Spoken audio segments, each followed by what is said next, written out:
warahmatullahi wabarakatuh. Salam sejahtera untuk kita semua. Perkenalkan, nama saya Awal Khairi Esos MAP.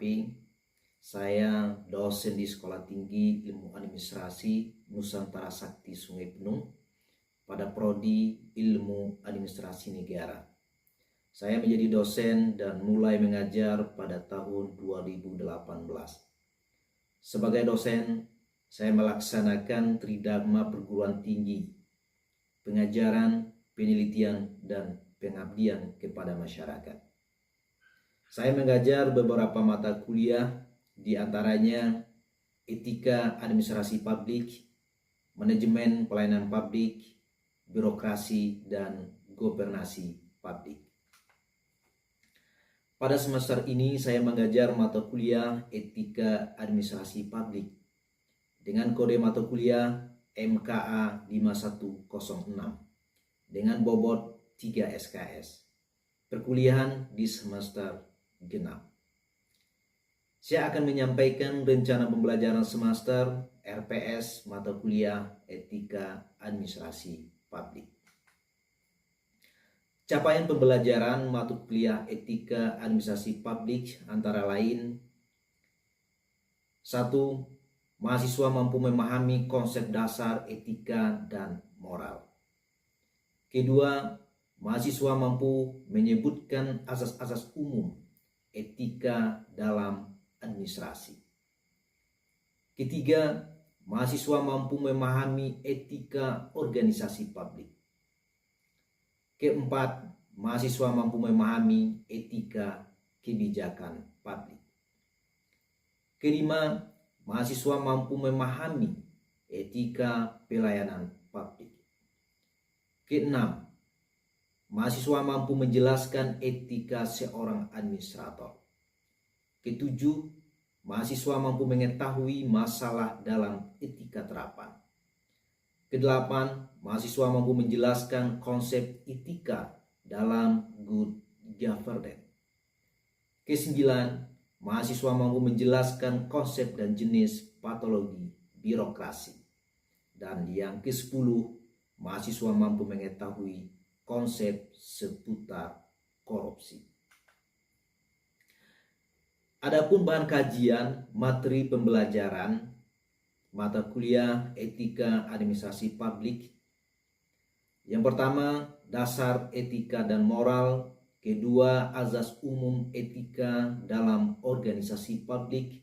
Ketiga, etika birokrasi. Keempat, etika kebijakan publik. Yang kelima, etika pelayanan publik. Keenam, etika seorang administrator. Ketujuh, masalah-masalah etika terapan. Kedelapan, konsep etika dalam good governance. Kesembilan, konsep dan jenis-jenis patologi birokrasi. Dan yang terakhir, yang ke-10, konsep seputar korupsi. Setelah mengikuti mata kuliah ini, mahasiswa mampu memahami konsep, landasan, prinsip, dan fungsi etika dalam organisasi dan birokrasi, dan kemampuan untuk menganalisis berbagai masalah moral dan etis yang muncul dalam organisasi, kebijakan, dan pelayanan publik, serta memberikan penghayatan tentang kewajiban dan tugas-tugas yang diembankan oleh seorang profesional dalam kegiatan organisasi publik. Adapun metode perkuliahan yang digunakan ialah metode DIE, Delivery, Interaction, dan Assessment. Ini adalah pendekatan dalam proses belajar mengajar yang menekankan pada 3 komponen utama: penyampaian materi, interaksi antara dosen dan mahasiswa, dan penilaian hasil pembelajaran. Delivery, penyampaian materi. Dosen menyampaikan materi pembelajaran secara terarah, presentasi, atau memberikan arahan terkait materi perkuliahan. Interaction, interaksi. Melibatkan interaksi aktif antara dosen dan mahasiswa serta antar mahasiswa. Bentuk interaksi ini dapat berupa tanya jawab, diskusi, dan forum diskusi. Asesmen penilaian. Proses penilaian hasil belajar mahasiswa setelah interaksi dan pembelajaran berlangsung. Bentuk penilaian bisa bermacam-macam, seperti tugas, kuis, presentasi, hasil diskusi, dan ujian. Adapun metode penilaian yang saya gunakan, ujian tengah semester UTS bobot 30%, ujian akhir semester UAS dengan bobot 35%, tugas individu kelompok berbobot 15%, dan yang terakhir perilaku sikap kehadiran berbobot 20%. Berikut video pembelajaran saya. Selamat menyaksikan. Assalamualaikum warahmatullahi wabarakatuh. Waalaikumsalam warahmatullahi wabarakatuh. Jadi pada hari ini kita akan melanjut perkuliahan kita, yang dimana materi kita hari ini ialah tentang etika birokrasi. Kalau kita lihat slide kita, etika birokrasi. Nah, di dalam materi kita pada perkuliahan kita pada hari ini, kita lebih berbicara bagaimana etika itu sendiri, ya, yang diterapkan di dalam sebuah birokrasi. Nah, coba kita lihat. Bapak mengirim kalian ke gambar ini. Coba, apa yang terbayang dengan kita dengan gambar ini? Ya, di kurangnya pelayanan, Kurangnya pelayanan di puskesmas, sehingga banyaknya antri Ya. dari mulai dari mulai ada ibu ambil kok, ambil. Tapi terusnya untuk itu yang dibilang yang dikatakan kurangnya pelayanan. Coba Bapak, apa yang tergambar di dalam gambar kita hari ini di slide kita? Termasuk kurang pelayanan pelayanan yang menumpuk. Ya, oke. Nah, apa pesan yang didapat di sini? Jam sudah jam 10. Ya kan? Masyarakat sudah datang ke puskesmas. Akan tetapi pintu masih tutup. Ya kan? Nah, di sini ada yang salah dengan etika birokrasi itu sendiri. Ya kan? Nah, mungkin kalau kita berbicara disiplin, orang tidak disiplin, pegawainya tidak disiplin, mengingat jam sudah jam 10, puskesmas masih tutup. Ya, kita bisa mengambil ada pesan yang tersirat, ya, di dalam gambar ini. Masih banyak terdapat birokrasi yang tidak berjalan sesuai dengan mestinya. Pak Ferdi, tolong dibacakan saya biar sama-sama kita lihat. Kadang-kadang ada yang di belakang itu kan kelihatannya ada kabur, tidak kepercayaan, ya. Coba Pak Ferdi, bantu dibacakan. Etika jabatan atau etika birokrasi adalah etika yang berkaitan dengan tugas-tugas yang dilakukan seseorang yang ditujukan oleh kewajiban-kewajiban dan tanggung jawab tertentu yang membutuhkan waktu dan perhatian penuh yang dilakukan oleh pemegang jabatan tersebut.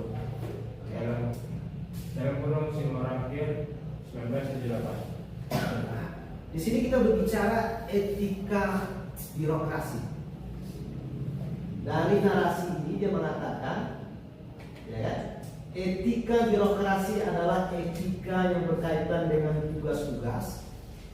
Kita garis bawahi yang dilakukan oleh seorang yang ditujukan oleh kewajiban-kewajiban dan tanggung jawab tertentu yang membutuhkan waktu dan perhatian yang penuh yang dilakukan oleh pemegang jabatan.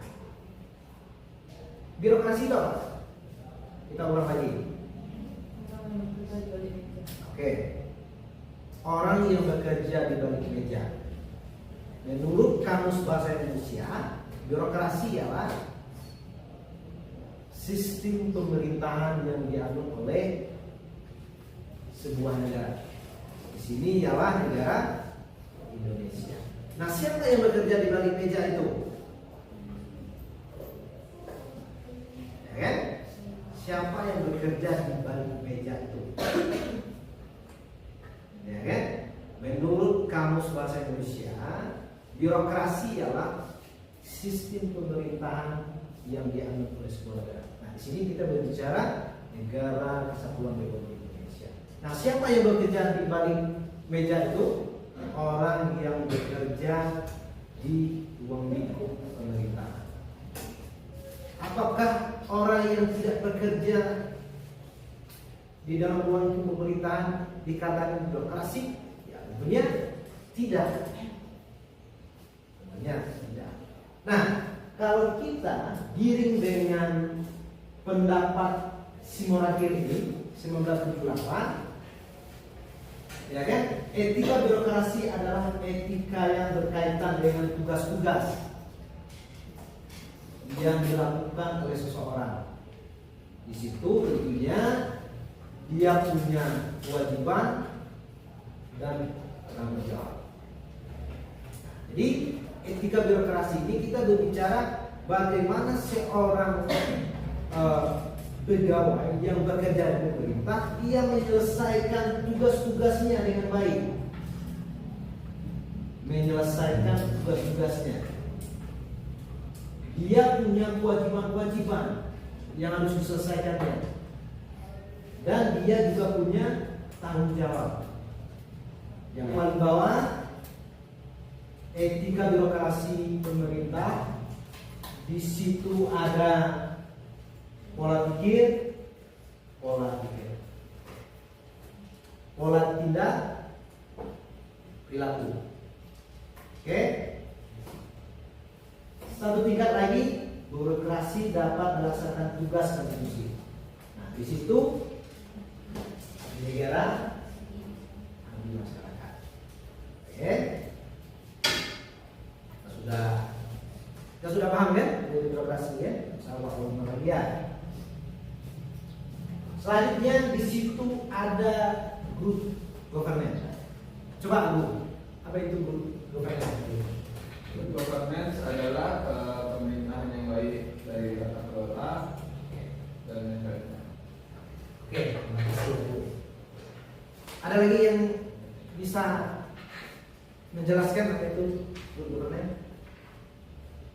Di situ di good governance ini birokrasi kan orangnya, etika itu kan perilakunya, birokrasi orangnya, abdi negaranya. Good governance ini, ya kan? Bagaimana dia harus bertindak, bagaimana dia harus berperilaku, melihat. Good governance dia berbicara akuntabilitas, transparansi, kejujuran, keadilan, bebas KKS. Ya, dia berbicara akuntabilitas, transparansi. Oke, siapa yang bisa menjelaskan apa itu akuntabilitas? Nah, silakan. Oke, siapa namanya? Kuat suaranya. Eka. Tanggung jawab. Oke. Kata dulunya tanggung jawab. Oke. Kalau transparansi, ya kuat. Keterbukaan. Oke. Kejujuran, keadilan, dan bebas KKS. Itu yang diinginkan di dalam good government. Gambarannya ya dari slide kita. Yang pertama dia berbicara etika, bagaimana dia berperilaku seorang abdi negara, ya, seorang yang bekerja di pemerintah, di dalam sistem pemerintahan. Selanjutnya, ya, good governance ini dia berbicara tentang dia harus seperti apa pemerintahan yang baik. Dia harus akuntabilitas. Dia bisa mempertanggungjawabkan apa yang dia lakukan. Nah, mempertanggungjawabkan dengan keterbukaan, transparansi. Apa goal kita? Tujuan dari birokrasi itu sendiri. Tujuan dari birokrasi itu sendiri. Nah, birokrasi adalah, menurut Kamus Bahasa Indonesia, birokrasi adalah sistem pemerintahan yang dianut oleh sebuah negara. Ya. Nah,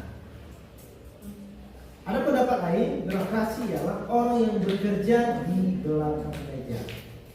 Dapat disimpulkan birokrasi adalah orang yang bekerja di sistem negara. Nah, tujuan kita apa? Tujuan dari seorang birokrasi itu ialah tujuan negara. Goal tujuan negara. Apa tujuannya? Yang pertama, mempertahankan kedaulatan negara. Kalian sebagai seorang birokrasi, kalian harus mempertahankan kesatuan negara Republik Indonesia. Kalau tidak ada jiwa nasionalisme, itu nggak jelas. Apa itu keadilan? Pasti persepsi kita berbeda-beda.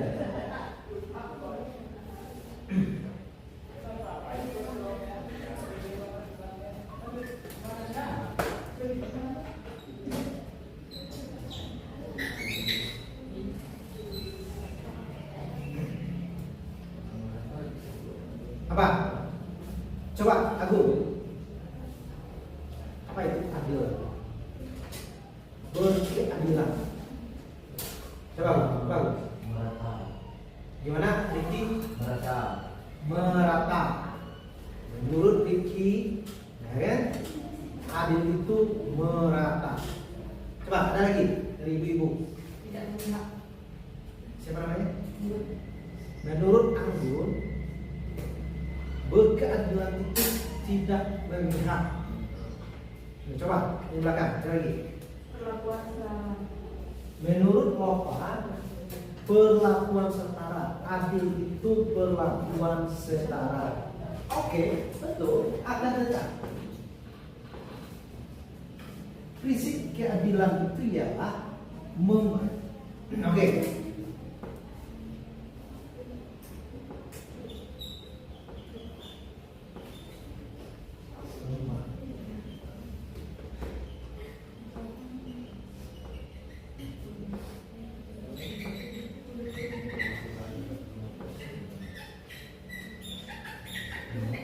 Oke.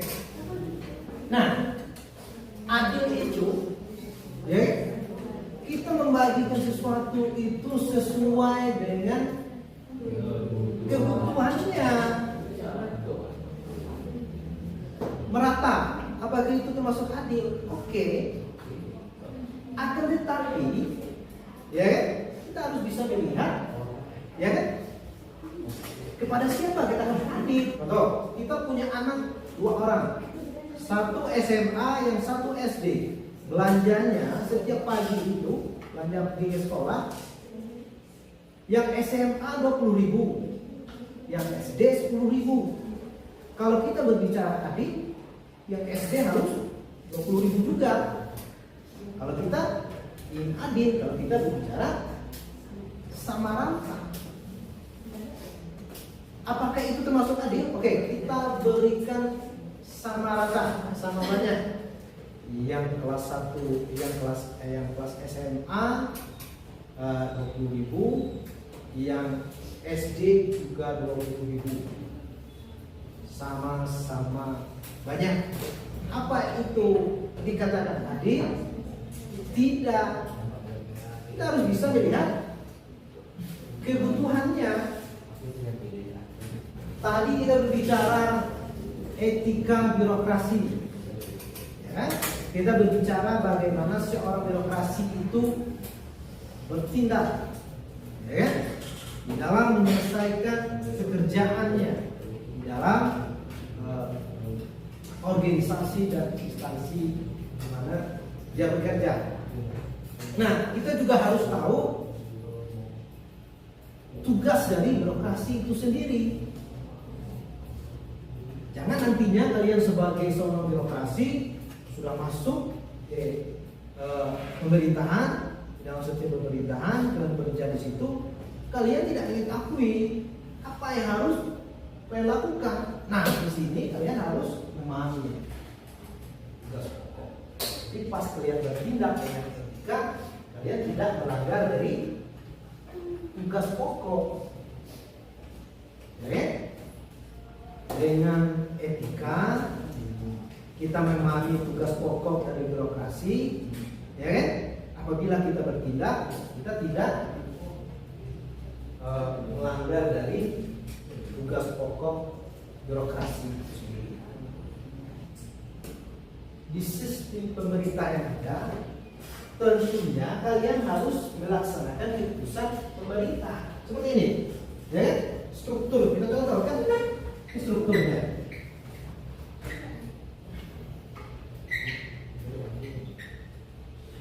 Nah, ada keputusan di sini.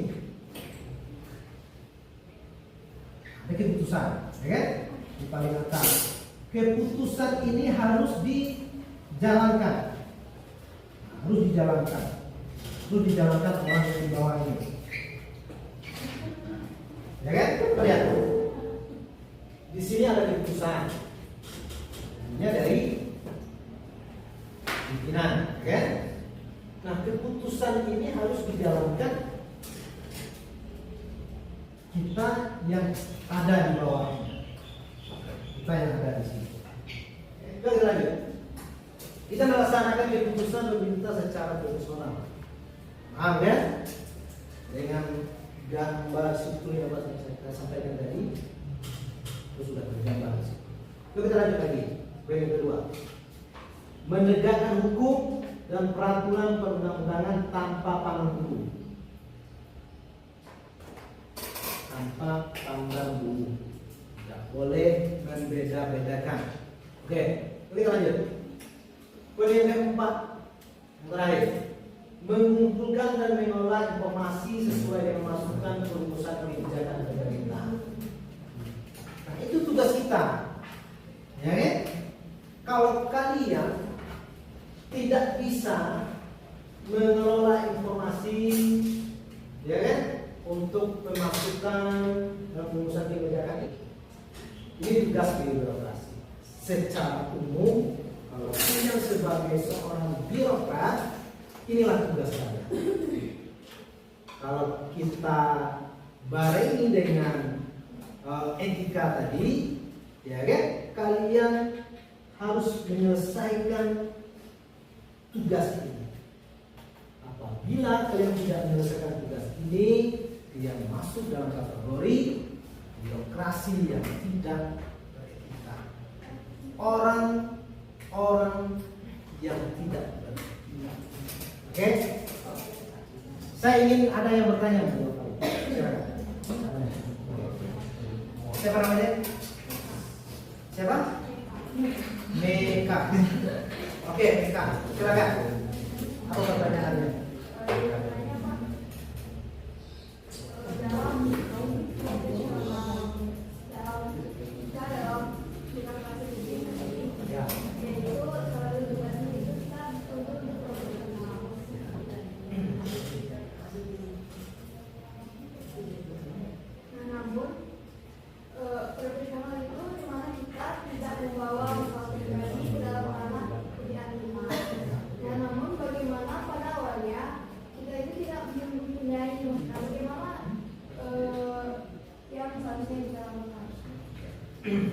Jadi pertanyaan dari mereka,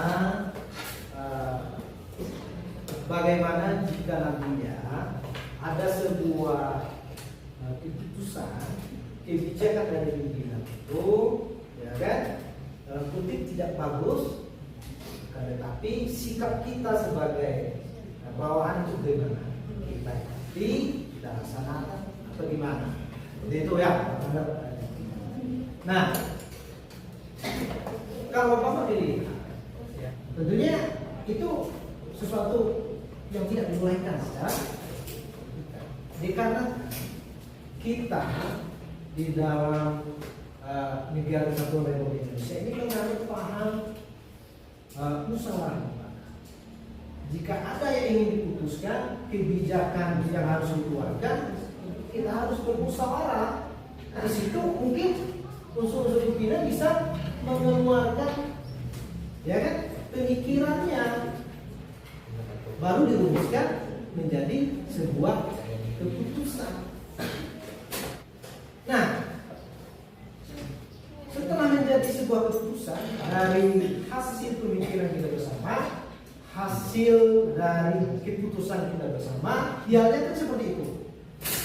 Jika terjadi tidak seperti itu yang ditanya mereka tadi. Ya kan? Tidak terjadi seperti itu.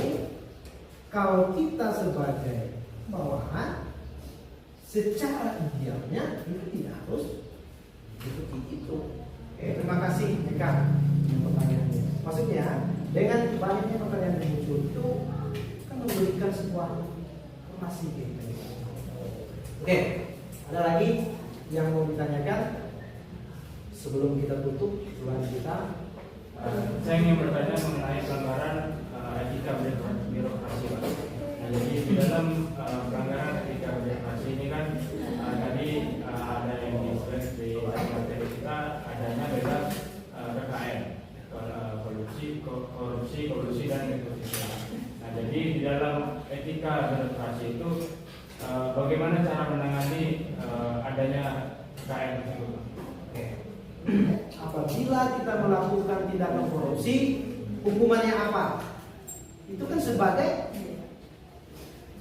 pembatas kita untuk melakukan sebuah tindakan. Nah, kalau kita berbicara di ranah instansi, tentunya di setiap instansi itu punya aturan tersendiri. Lebih baik mencegah sebelum kita berusaha. Nah, di aturan setiap instansi itu juga jelas tertera materinya. Ya, ada tindakan sanksi administratif dan juga ada tindakan sanksi